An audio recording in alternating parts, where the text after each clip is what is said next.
Our founding fathers understood the importance of God in the development and formation of America, the United States of America. George Washington, the first president of the United States, was one of the most impactful people, the most impactful person probably, upon the founding of our nation. His leadership and his wisdom held America together in that fledgling state. George Washington, though, in his first official act, while speaking to Congress, stated this: "It would be peculiar improper to omit, in this first official act, my fervent supplication to that Almighty Being who presides in the Council of Nations, that his benediction may consecrate to the liberties and happiness of the people of the United States a government instituted by themselves, every step by which they have advanced to the character of an independent nation seems to have been distinguished by some token of providential agency. Heaven can never smile on a nation that disregards the eternal rules of order and right." George Washington acknowledged that God's providence was the only reason that America got to the point that it was at. George Washington also said that it is the duty of all nations to acknowledge the providence of Almighty God, to obey his will, to be grateful for his benefits, and humbly implore his protection and favor. He understood that a nation must acknowledge the providence of an Almighty God, and that it was his ability to protect and to bless us as a nation. Only God can do that. He also said it is impossible to rightly govern a nation without God and the Bible. A leader cannot properly govern this nation without knowing the God of the Bible, without knowing the foundation of liberty, without knowing the value of human life. You cannot properly govern a nation.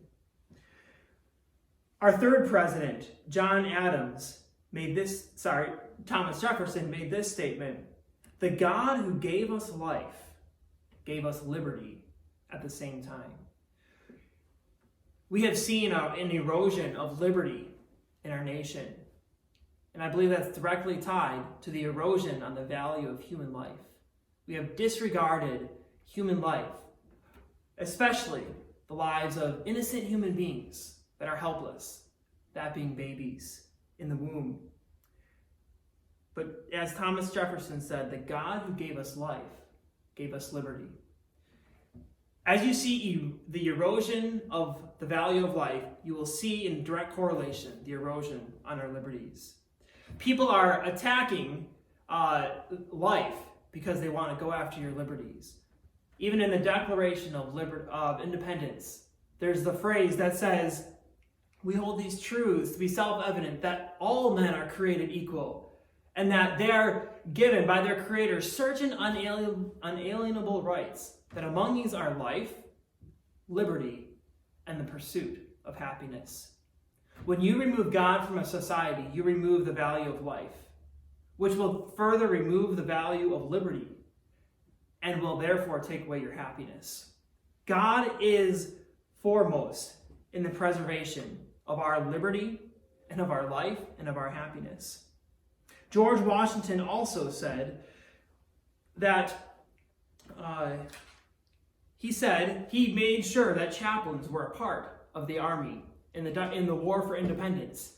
He positioned chaplains all throughout the army because he knew the importance of having God as a priority in the army and in the lives of the men that were serving under him. He was the one that was kneeling down in the forest saying God needs to be a part of our country, and he was praying and beseeching the almighty hand of God. George Washington said, "Providence has at all times been my only dependence, for all other resources seemed to have failed us." He knew to acknowledge the almighty hand of God. I hope that today you will consider the importance that God needs to be in your life for the preservation of America and our life and our liberty and our pursuit of happiness.